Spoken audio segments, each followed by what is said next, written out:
Hi everyone. We just wait for a couple of more minutes. So in the meantime, we don't want any of our registrants who joined for this webinar to miss out on any of the insights that we have from our experts today. So we'll just wait for another couple of more seconds, and then we have a lot of insights waiting for the digital workspace experts. Where we have our experts sharing some light on why digital experience signals still don't translate into scalable workplace outcomes. So I hope our speakers are okay with waiting for another 1 or 2 minutes. Yeah, sure. That's fine, Anish. I think we have to give everybody that complete experience. So Right.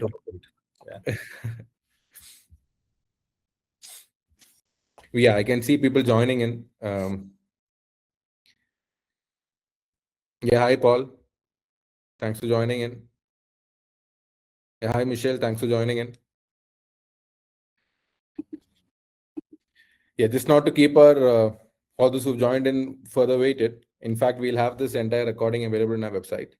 So we'll just go ahead to the session. Once again, good morning, good afternoon, and good evening to all those who joined us from across the world. Welcome to today's session on why digital workspace experience signals still don't translate into scalable workplace outcomes. I'm Manish Krishnan, Head of Marketing here at 𝐿𝐴 Group. And once again, thank you for joining us today. Over the past few years, organizations have invested heavily in digital workplace platforms and experience tools, generating vast amounts of data across devices, applications, and employee feedback systems. Yet in 2026, the challenge is no longer about collecting signals. It's about translating those signals into consistent, scalable workplace outcomes. Many organizations continue to face gaps due to fragmented ownership, disconnected data streams, and insights that remain diagnostic rather than operational. In today's session, our experts will explore where these breakdowns occur and what leaders must rethink to remove from experience measurement to true experience execution. I'm pleased to introduce our speakers for today. Devendra Pajnis, Practice Director, Data Analytics and AI. We have Amandeep Singh, Associate Director and Principal Analyst. Along with them, we have Manish Santakur, Senior Analyst for Digital Workplace. Together, they will share practical insights on how organizations can align signals, govern, and operating models to drive meaningful workplace outcomes. We encourage all of you to share any queries that you may have across the session in the Q&A section below, and we'll surely address those towards the end of the session. With that, let's get started, and over to you, Devendra. Anish, thank you very much for the introduction. And I am excited about three things today, Anish. One is obviously the topic for today is so very relevant in the context of the world we are living in. The second thing I'm excited about is my co-panelists, Amandeep and Manish, experts in their own right, and I'm going to be looking forward to them sharing some very insightful, experiences of their own. And the third thing excited I'm Manish about is our fantastic audience. So I'm looking forward to having an engaging session, right? So with your permission, Manish and Amandeep, I'm going to get this started here. So as Anish mentioned, most organizations today are not short of any data. Actually, we are all drowning with a lot of data around us, and digital experience tools are generating signals. Generating signals pretty much on everything that we can talk about today, be it device health, be it sentiment, be it engagement, be it productivity. Yet there is this uncomfortable truth in front of us, which is most of these signals have not translated into better outcomes. In fact, despite a lot of massive investments, some of the research that we have done at 𝐭𝐢𝐥𝐥 tells us that up to 70% of these digital transformations fail to achieve the expected outcomes. So obviously the moot question is, do we have enough data? Actually, the question is not whether we have enough data.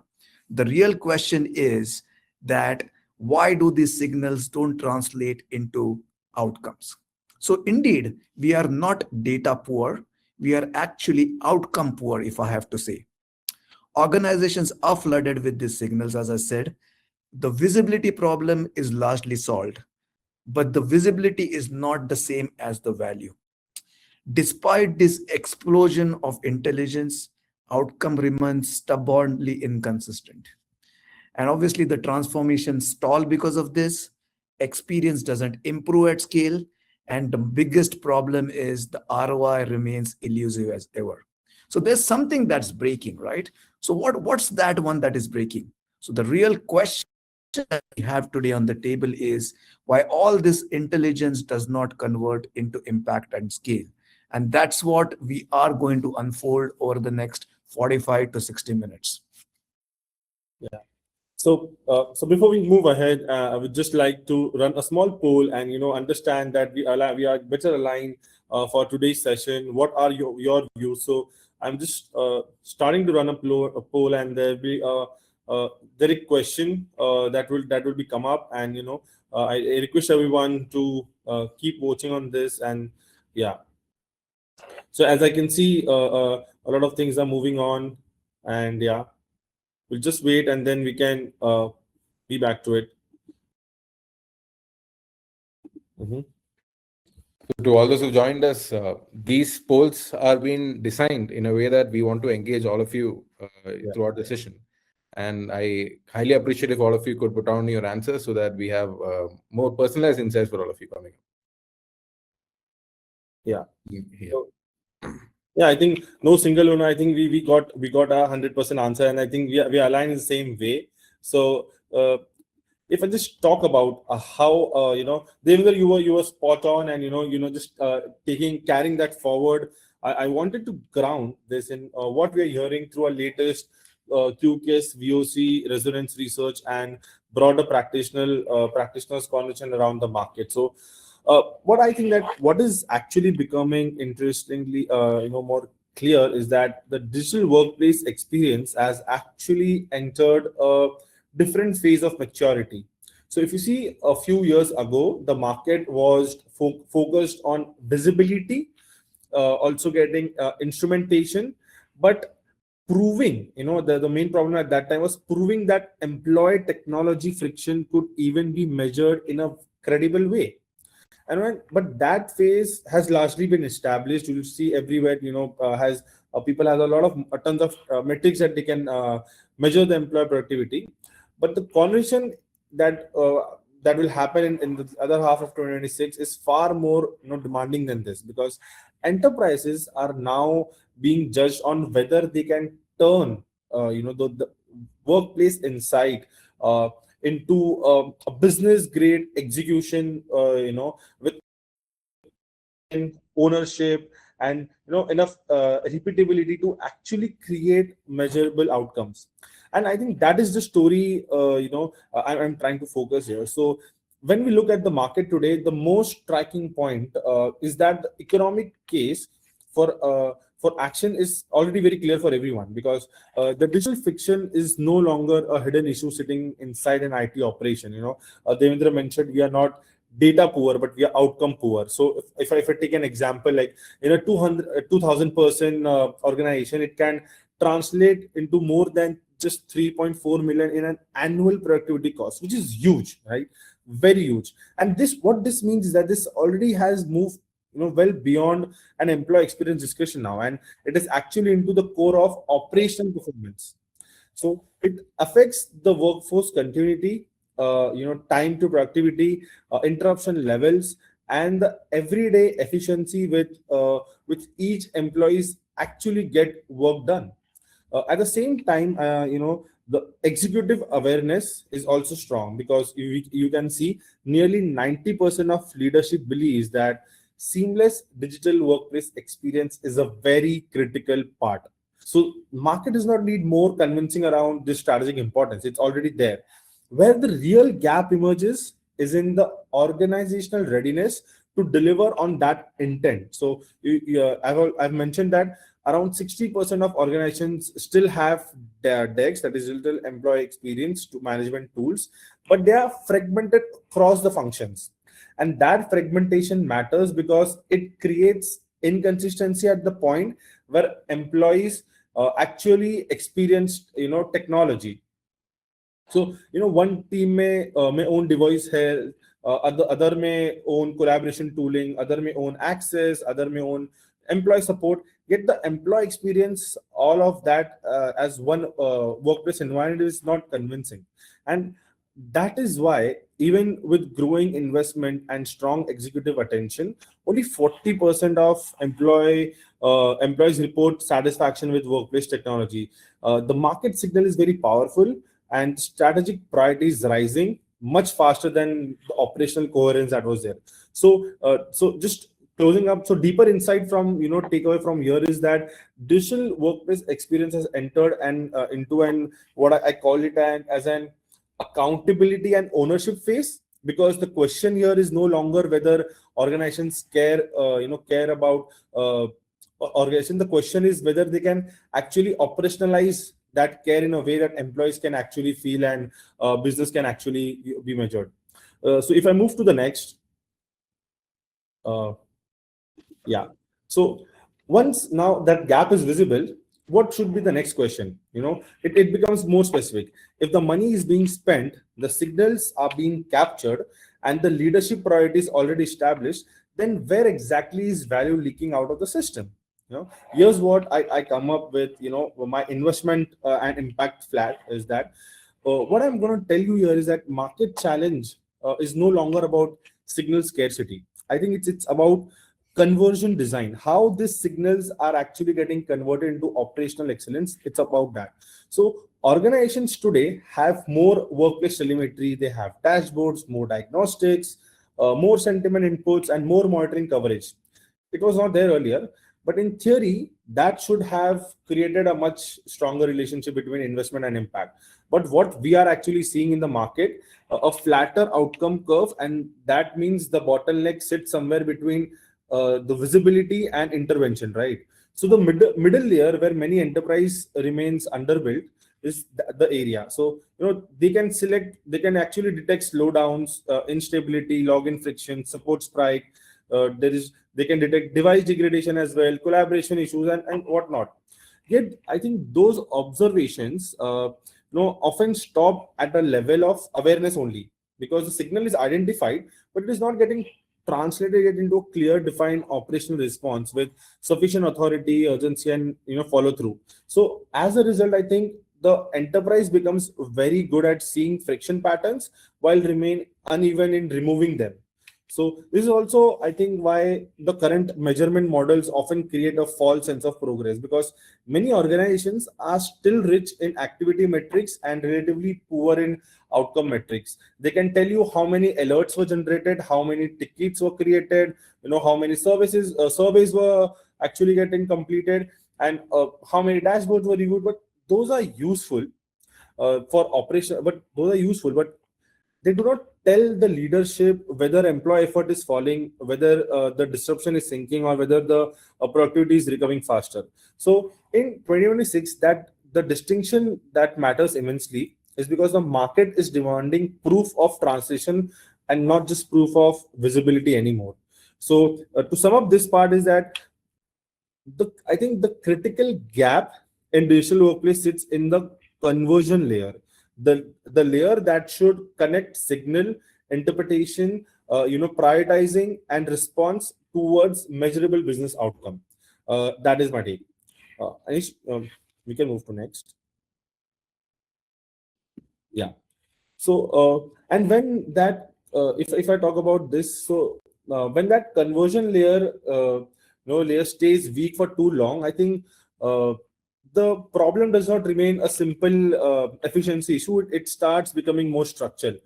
And how I call it, what begins to build is what I call it as signal to execution depth. And this is very important because many organizations today feel highly instrumented, but they do not feel highly responsive. They can see the issue, they can track the issue, they can even report the issue, but they still struggle to close the issue in a way that prevents it from coming back again. And this is what I call as signal to execution depth, and this is how it looks like. If I could take a simple example, it would be about the repeated Wi-Fi and conferencing issues in the meeting rooms. So the organization knows which locations are affected. IT has the alerts. Facilities hears the complaints that this is not working, this is not working, and support team also logs the ticket. Leadership sees the trend in the report, but month after month, employees still walk into the meetings and face the same friction. The signal is visible, but closure is weak. And I think that what keeps happening across the enterprise. Debt starts building and it keeps on piling. So a major reason for this is, I think is very unclear ownership, because this is what I'm calling accountable and ownership phase. And that's what I want to bring that here. The major reason for this is unclear ownership. In digital workplace experience, many teams are involved, but very few, own the full path from issue identification to durable IT resolution. IT may detect the problem, support may actually may manage the ticket, another team may control the budget, but still there is productivity loss. So I think if the organization remains busy but not always effective, they have to work around the major reason is ownership. So by this point, if you see, the leadership question becomes very more practical. So they'll start, are we getting better at seeing problems, or are we getting better at removing them? And that in many ways is the real challenge that market now has to solve. So if I close this part of that, is that I think in digital workplace experience, the next phase of leadership will be defined by how effectively organizations convert insights into enterprise execution, rather than by how just extensively they instrument the environment.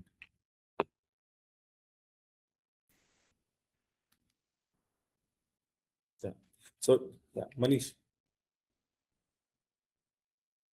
I think, Manish, there is some audio related thing. Am I Maybe audible now? Yeah, perfect, Manish. Yeah. So yeah, as I was just saying, thanks, Amandi, for the great insights, and continuing on what, you mentioned. So what we typically see in practice is that, the gap which you were talking about between signals and outcomes, it isn't random, right? And it follows a very consistent pattern, which we have seen across multiple organizations. And most of these, organizations today have invested heavily in tools, dashboards, experience platform.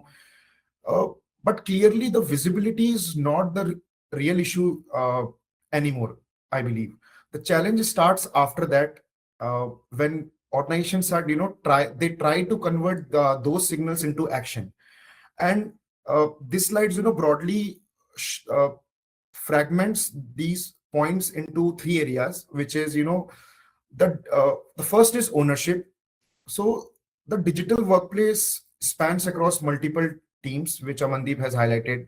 It is IT, HR, it can be facilities, multiple business teams, where everyone is involved. But at the same time, when you look at it end to end, no one really owns the full experience. And in fact, Amandeep previously closely mentioned that, close to 60% of DEX responsibilities is still fragmented across functions. And as a result of this, what happens is that priorities don't always align. And sometimes teams are solving similar issues without even knowing that, they are solving the similar issue. And so, for example, let's say IT might be trying to fix the performance of the endpoint, while at the same time HR is looking at engagement score. But those two aren't always connected in execution. So moving on, the second pattern, which is around how signals are being used. So organizations are quite strong at detecting issues, but whether it's incidents, performance gaps, drops, or employee sentiments, but in many cases we have seen that it usually stops at diagnosis part. Now, so let's say a ticket gets created and then the dashboard shows red, but what happens next is not clearly being defined. If for instance, let's say if login time increases for a group of users, the system will flag it, but there isn't always a predefined response as to who owns it, which is very critical, and what action should be taken and how quickly you are solving an issue. And the third is around scaling, which is also again a very important point, which we will talk much in detail ahead. And this is a very major issue which we have seen with lots of organizations that that they run successful pilots, which helps in maybe improving onboarding experience or reducing tickets volume in one region. But when organizations try to scale that across the enterprise, things get more complex. as a whole, when you look at these three combined things, ownership, signal usage, and scaling, you start seeing a pattern where signals keep increasing, but outcomes don't improve at the same pace. Now let's move on to the next slide, which talks about fragmented ownership. So as I had previously mentioned that if we look at how responsibilities are structured today in an organization, it is largely fragmented, right? But maybe IT might own 25% of the journey, HR maybe around 20%, facilities another portion, and the rest sits across between the teams, many multiple teams, right? So ownership clearly exists, but there is a wide split. Now, in today day-to-day operation, this creates a large friction. Even when we talk about relatively, if organizations need to take small decisions, but they can take much time because alignment is needed across multiple teams, and we have seen that the cycle can get extended by 30 to 45 days in many multiple cases. Another point which I would like to highlight here is that resolution is always not consistent, which is typically around 60 to 65%, and escalation remains pretty high, which again it shows at around 30 to 35%. And as far as perspective, as far as employee is concerned, this shows up quite clearly as satisfaction with workplace technology for employees is still around 40%, which clearly shows that despite all the investments, the experience is not moving proportionally.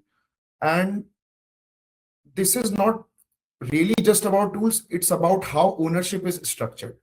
Anish, please move on to the next slide. So this slide, it clearly showcases that when we look at organizations, detections are quite strong, but which is at around, again, 80 to 85%, but sentiment capture is above 70%. But when you look at action, it sharply drops. As you can see, only 20 to 25% of signals are tied to structured action, and nearly 70% stop at ticket creation. So now what organizations end up with is there is a lot of visibility going around, but there is no consistent outcome. Let's take an example. We can say say that there is a spike in application crashes. Organization might detect a spike in application crashes immediately, but the response still depends on manual triage, escalation, or coordination. And this is why exactly resolution time increases, and more than 60% of cases still need manual intervention. So this is also where AI often comes into the conversation. But if at an umbrella level we talk, if the underlying process isn't clearly defined, at the end of the day, AI will not fix your problem. It will just help you generate more signals, but faster. So the next slide, talks about, Anish, can we move on to the next slide? Mhm. Yeah. So this slide, talks about clearly how organizations are moving from pilots to enterprise-wide execution. But there's a catch, So I talked previously that in many organizations, pilot programs work quite well. And this is shown by QK's group as well, that when we talk about success rates are often at around only, which is pretty high. It is around 80 to 85%. But when organizations try to scale that part, and success largely drops to just merely 30 to 35%. And this clearly shows that more than half of initiatives don't make it to enterprise level. And this is where things change. That is the whole point of our webinar is, as organization scale, governance comes in, which is a major thing when So budget still sits across multiple teams, which is fragmented, and coordination also increases. And that is where those early, successes start losing momentum, which is a very crucial point for any organizations, I believe. And let's say a pilot program might fix, your small use cases like onboarding experience in one business unit. But when we scale that across regions, it requires alignment across multiple teams like IT, HR, compliance, which usually slows things down. And over time, this leads to tool sprawling, which results in 40 to 45 increase of duplicate tools, integration gaps then happens, and even 60 to 75% funds overruns. So instead of just scaling success, organizations end up just scaling complexity. And when you combine all of these things, ownership, whether it is ownership challenge, anything, signals just does not translate into action, and organization face scaling issues. And this is clearly explained as to why outcome remains inconsistent despite continuous investment. So, Manish, you really called out the entire scenario very, very well. So, Anish, if you can move a little further ahead. What I really believe, in terms of this is the one of the most important signals for leadership in this journey today is, what you're seeing here is not just a data point, and what I truly believe is kind of a blind spot, a leadership blind spot, and let me kind of explain that a little bit in more context. So on the left side, you see, what we see is 90% of the leadership strongly believe that a seamless digital employee experience is critical to business success. So that tells us something very, very important. And what it says is that the intent is not the issue here. Leadership is completely aligned. The vision is clear. The board is aligned. The CEO is very clear in terms of what needs to be done. But when we look at the employee side on the right, only 40% are actually satisfied with their workplace technology. Now, that's not a very small variance, right? We're looking at a 40 to 50%, actually a 50% perception gap in terms of what's happening. And this is where most of these digital experience programs quietly struggle.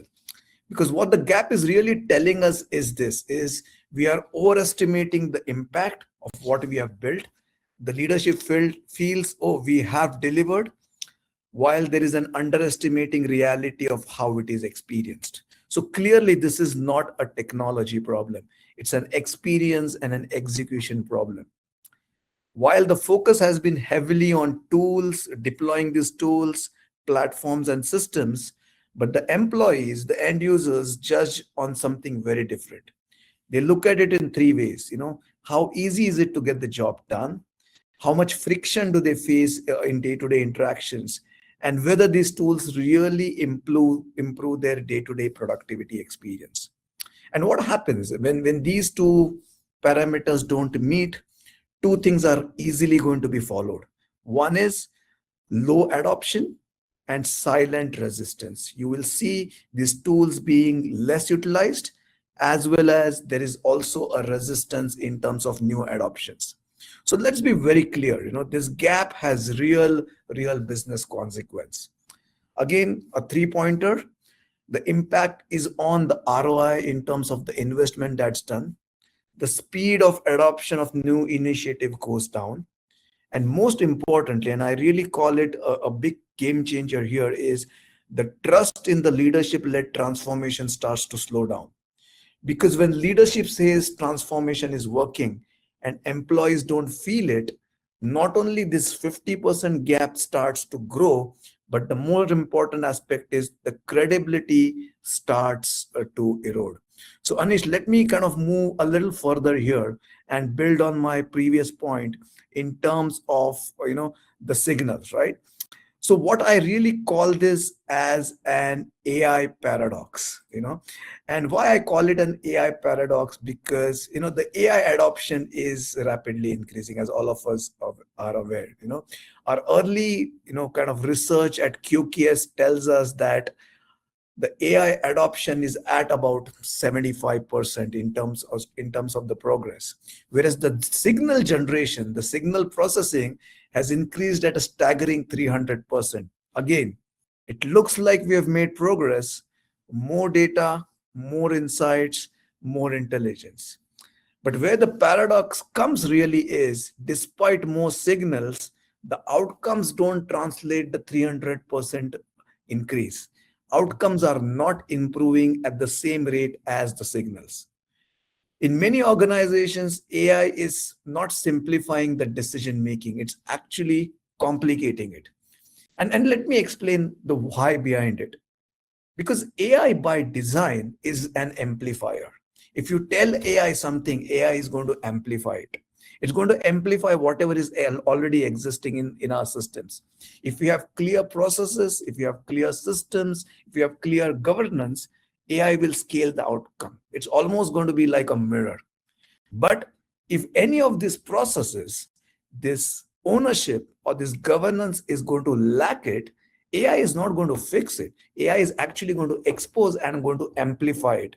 And that's exactly what we are seeing. Signal overload. First, there is a signal, the signal gets overloaded, but at the same time, AI can only recommend actions. It cannot take accountability and fix it. So without clear decisions, right owners and insights are just going to sit there, but they are not going to action anything. The third aspect, which is again very important facet, is automation without any action paths. So there is a common tendency, a human tendency to say, you know what, I'm going to push for automation early. But automation only works when you have very clear, repeatable design pathways defined. Otherwise, we risk what I always calls as false automation, automation for the sake of doing automation, where systems are running, but the outcomes are not improving. We are showcasing, I've done 100 use cases with the automation, but the outcomes remain the same. So what does this really mean for leadership? If I can go there, it really means from a leadership perspective is to start rethinking, how do we fundamentally change the way we transform? And Anish, as kind of I get into this into a little bit more, if we really step back, to what Manish talked about, and Anish, if you can move on to the next slide. Yeah. So to what Manish talked about, the paradox we have from an AI perspective, the scaling as well. And if I start connecting the dots together in terms of the perception gap and the AI paradox, why does this keep happening? And again, the answer lies in the fundamental flow. And again, I'm kind of putting it in a 3-pointer scale here. We have been always approaching these transformations from a tools first and an operating model later approach. In simple terms, we are investing in technology before defining, how the technology has to work. So it's almost like we are putting the what and the how before the why. And that kind of creates, in my opinion, 3 structural problems. First, the tools first approach.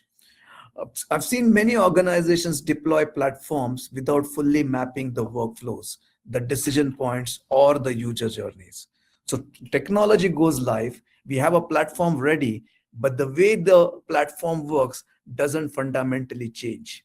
What it means from an employee perspective is employees are forced to adapt themselves to the tool instead of the tool adapt them to how the employees should work. And that's where, something which Manish called out is where the friction starts to come in. The second and very, very relevant situation is, I call it the project versus the product mindset. Most transformation, most big ticket items are still funded and kind of execute it as a one-time activity, as a one-time IT project. And that's never the case. We always have that one big go live moment. We celebrate success over the weekend, and then we say, what, okay, I'm done with this project, and then the ownership starts to diffuse. What happens with this situation is digital and AI driven environments don't always work this way. They require what is called as a continuous evaluation, an optimization, and an ongoing accountability. And if that doesn't happen, these projects are more treated as an IT projects, where leading organizations need to treat them as projects. These products need to have clear owners, roadmaps, and an ongoing investment. And then the third piece of the puzzle, which is probably, in my personal opinion, the most critical one, which is around ambiguous decision making. In many organizations, while it's clear, I can also quote a lot of organizations where it's still not clear who owns the outcome, who has the authority to make that final decision, who finally approves the workflow, and what is one calls my operating rhythm. So what happens when the outcome ownership is not defined, the outcome owner is not defined, and the rhythm is not defined? Decisions get delayed, priorities start to get conflict. I think Manish and Aman all talked about an IT function versus an HR versus an operation function. So almost pretty much each function has their own decision-making approach. Each function has their own priorities, and these priorities starts to conflict. So while we do have the insights, we do have the signals, no one is individually empowered to act on them end to end. Now, when you combine all these three issues that I talked about, tool first thinking, a project based funding, and an unclear ownership, what you really get is what I called at the start of my talk is you have a very high leadership intent, you have a very high AI activity, but what you really have is a real low impact. And this is what typically what we have seen through our research is traditional approaches. So these so-called traditional approaches are delivering success, not that they don't, but they are kind of hovering around the 20 to 30% success rate mark. Whereas the more modern, the operating model led approaches, where it's more product driven, where it's more ownership driven, these approaches are hovering around the 70% success rate. That's not a marginal difference. If you talk to a CFO, he would really want us to lean towards the more modern operating led transformation. And that's really a structural advantage in my opinion. Yeah, so continuing to what Devendra has just mentioned, I mean, thanks Devendra. So if we look at everything we have talked so far, whether it is ownership fragmentation or signals not translating into action, or whether they are challenges in scaling, the real question which it needs to get highlighted here is what needs to change.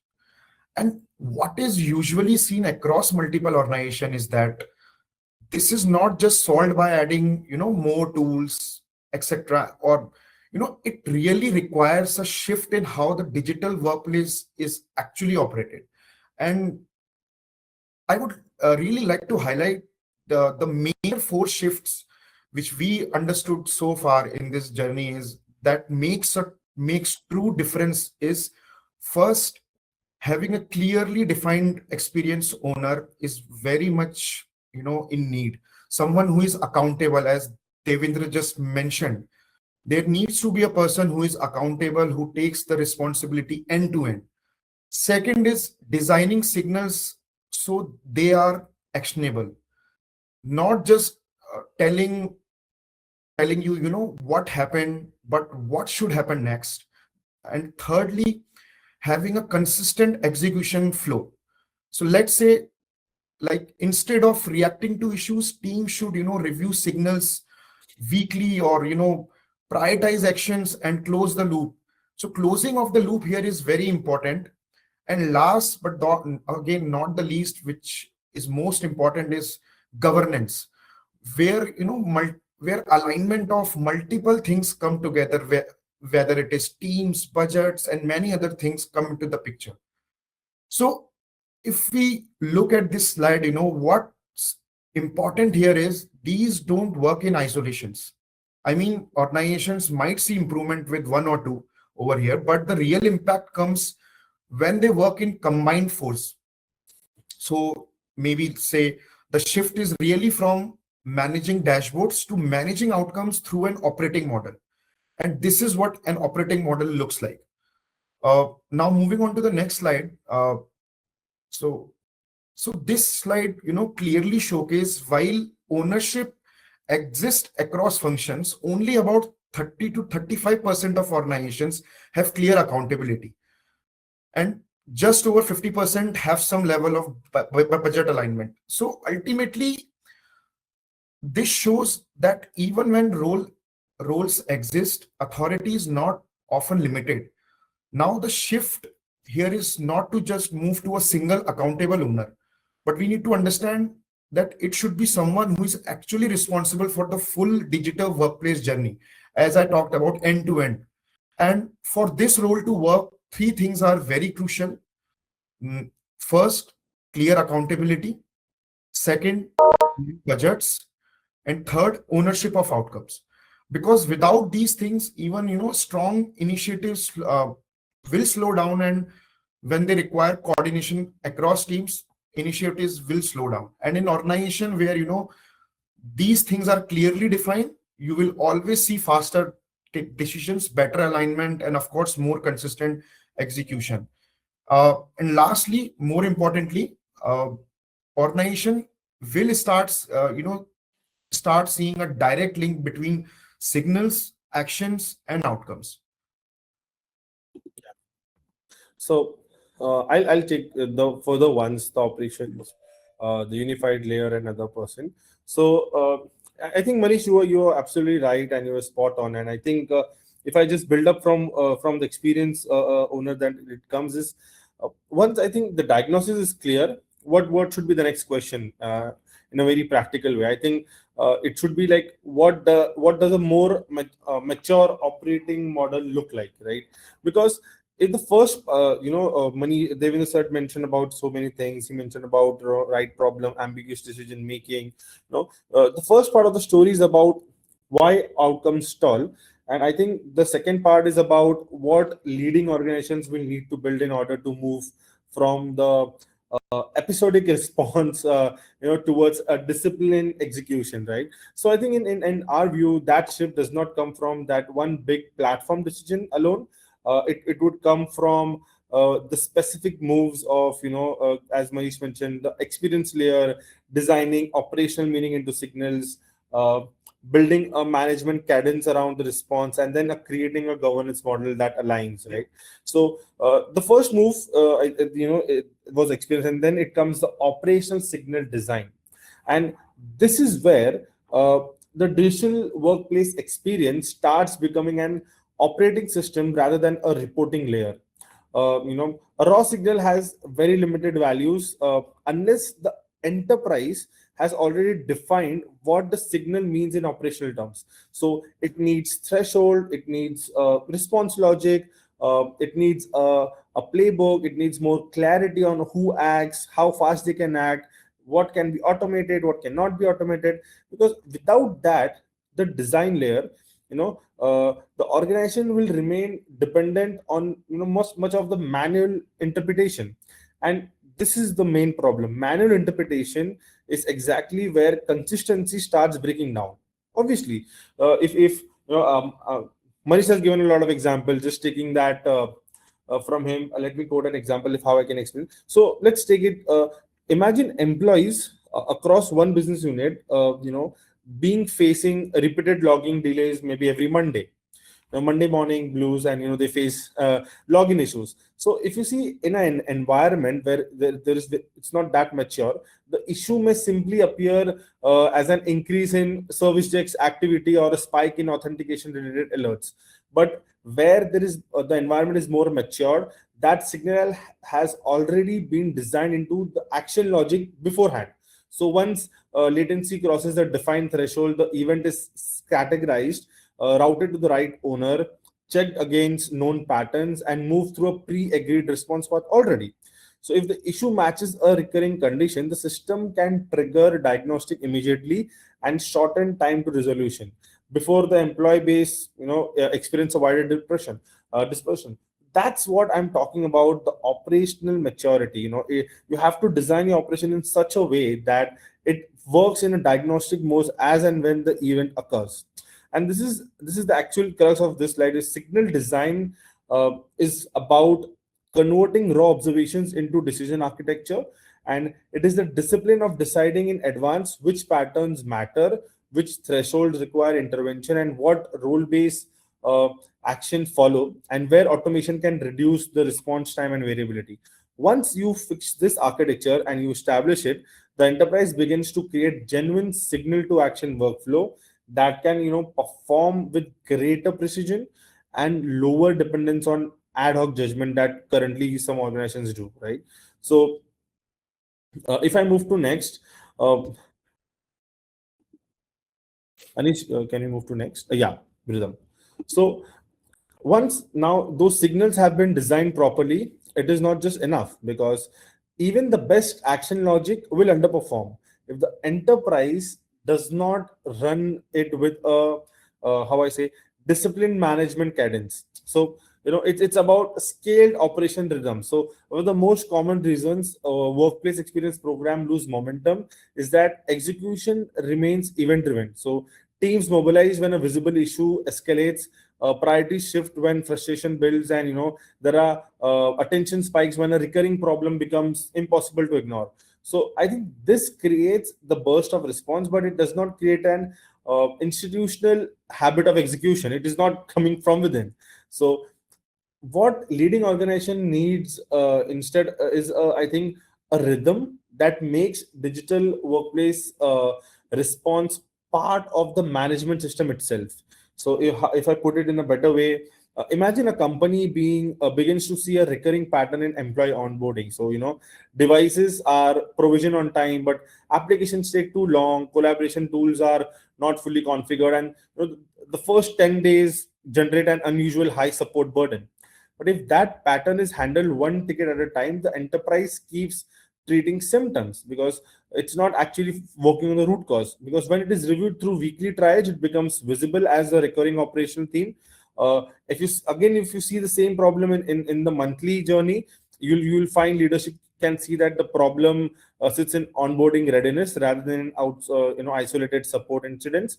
And then when you see this again in the quarterly review, you'll see the the organization can decide whether to redesign the provision flows, or improve the identity coordination, or maybe invest in automation to compress the new journey. This is what operating rhythm does. It turns scattered friction into managed improvement. So the mechanics I want to put here is that weekly triage creates responsiveness around live issues, monthly reviews can create pattern recognitions, and quarterly prioritization creates space for structural improvements rather than endless reactive cleanup. So you need to plan it that way. Summing up this slide is more about mature digital workplace experience. Actually, it depends upon the cadence, because cadence is what converts isolated efforts into more repeatable operational behavior. Right? That's the way. If I move to next is but even I think a well-designed signal model, then there is a strong operating cadence will reach a limit if enterprises is still making decisions through fragmented functional lenses. Now this is very important. Even Manish mentioned Devendra mentioned that the functional lens from which you're looking the problem varies upon from which function you comes, right? And this is where I think the move comes of unified governance layer. This is essential because in digital workplace experience, it's inherently cross-functional. Manish mentioned that IT may control endpoint, platform operations, technical remediation, HR may own the employee moments, and save the perception. So it's function agnostic. Facilities may, influence the different things, but business leaders ultimately care about productivity, continuity, and the performance of, the workforce. When these groups operate with loosely connected priorities, the enterprise may improve pieces of experience without actually focusing on the whole. So, again, if I can put it in a way that more tangible, suppose employees are reporting friction in hybrid work environments because meeting rooms are difficult to book. There is conference devices fail intermittently, and the hands off between in office and remote collaboration feels less reliable. So IT can interpret that this is a technology problem. Facilities function can come and interpret it's a room operation issue. HR may say and come that it's an employee experience issue. Business leaders can interpret as that team productivity is lost. So each view, each lens is valid. They're not wrong. But unless these views are coordinated through one governance mechanism that you put along, the organization keeps addressing the problem in fragments only. So this is where I think unified governance changes the equation, because a board, I think it creates a cross-functional forum for prioritization, standardize, make more standards, risk decisions, and funding the alignment. I think this platform standard ensure that the team are not solving similar problems with disconnected architectures. They're solving problems from a unified lens, and I think a shared model gives the organization a better chance of scaling workplace improvements, beyond local budgets and narrow functional markets. So, if I close up this is how I think the digital workplace experience move from fragmented observations toward reliable execution. And in our view, I think that is where the next wave of differentiation will emerge for both enterprises and the vendors that will be serving to this market. Devin sir, I think you are on Yeah, I mute. think you've gone on mute again. Yeah, sorry. So Aman, as you and Manish were both talking, one thing that's very clear to me is, DEX is no longer a technology conversation, right? I'm sure you and Manish both agree to that, right? I think it's more of a business imperative, and I think the real differentiator in 2026 will really not be who measures experience the best, but who operationalizes it to drive productivity, agility, and growth. So the shift ahead is very clear, from signals to systems, from tools to transformations, and really from fragmented ownership to accountable outcomes, right? So, if you look at it, again, putting it into the context, about only 13% organizations that kind of we have researched have moved out of the measurement trap. In a sense, 87% of the organizations still kind of collect signals, but they never act on them. Look at it from an ownership gap. You really need to have a one single ownership triad defined, because that, in our opinion, is really going to make this whole progression 3x times faster. And again, if you want to put in a CFO lens or a cost lens, obviously you're looking at up north of more than $2 million of cost in action when, you have the signals, you have the scalability, but there's no action happening, right? So very clearly, as we sum this up, from our perspective, really, 2026 mandates and beyond are across like kind of three non-negotiables for success, if I can. One is assign one experience owner, somebody who would take it single-handedly end to end across the organization. The second one would be, funding the journey, as I said previously, more like a product and not like an isolated IT project. And then obviously the most important is you got to operationalize the signal, replace metrics with really outcomes that you can really measure. So, the question in 2026 is definitely not whether you can measure experience. It is how you can act on the actions and take it to scale. So, as somebody once told me, I think it's a very relevant kind of a quote, is in the end, it is the experience is not what you track, but it is what you transform. And I believe that is something what would differentiate an average or a good organization from a DEX perspective to a great organization from a DEX perspective. Because again, something that I read, Anish, as I close this is, what differentiates good organizations from great organizations. Good organizations are one which deliver what and how a customer wants.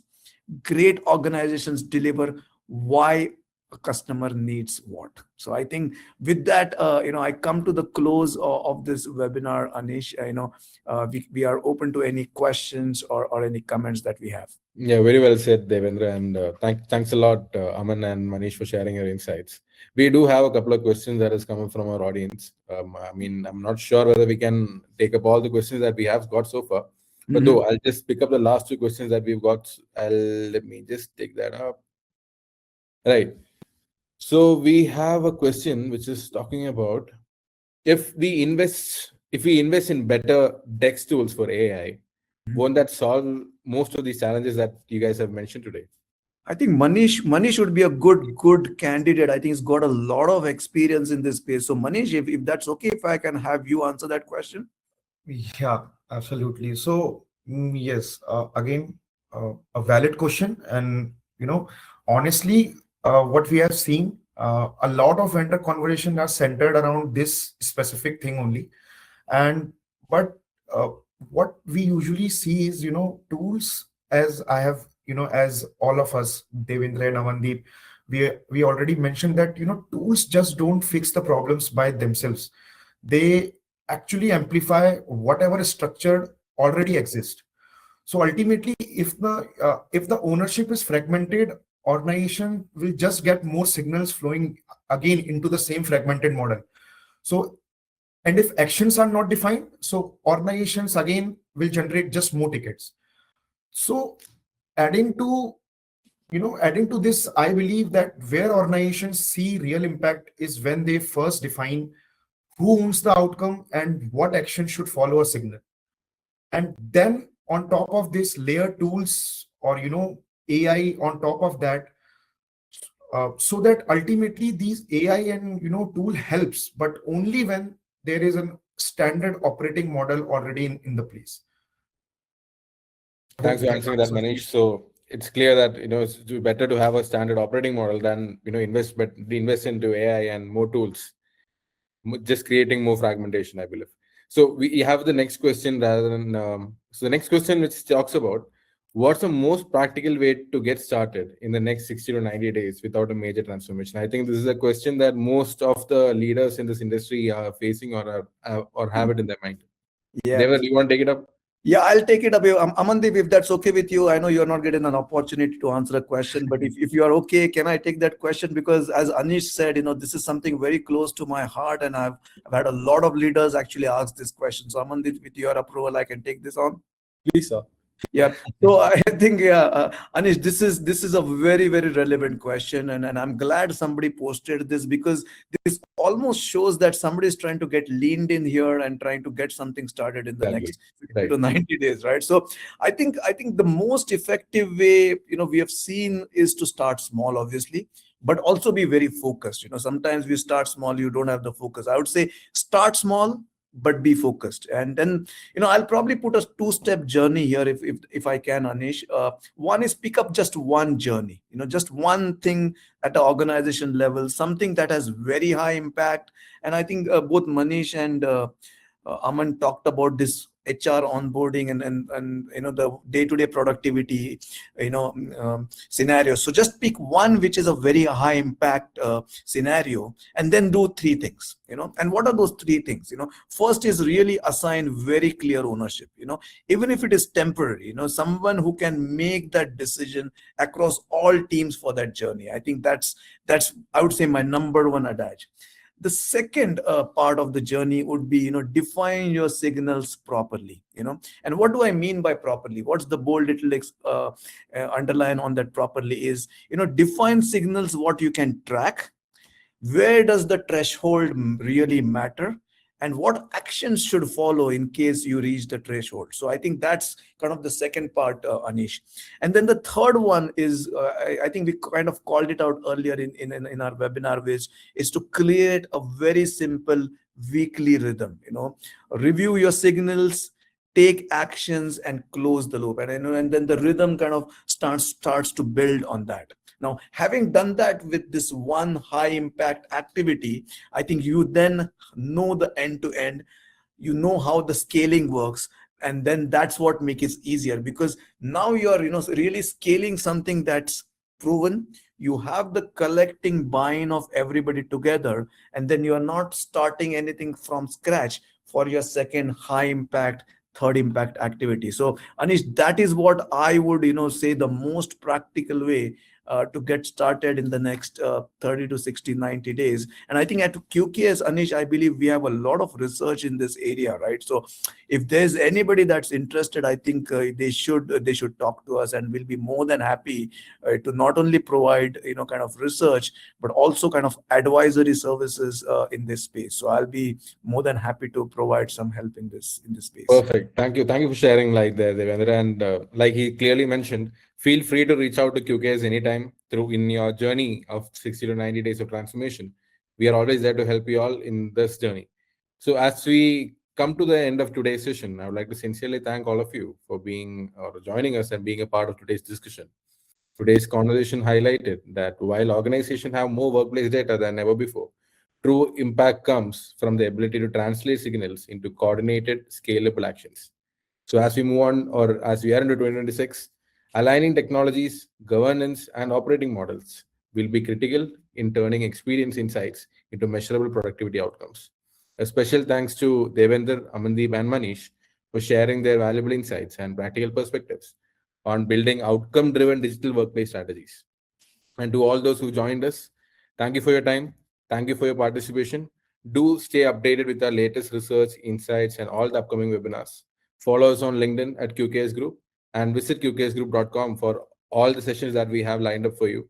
Do not miss any of these sessions that we have for you, and we look forward to have you all join in the future sessions. Once again, thank you and have a great evening. Thank you. Bye-bye. Bye.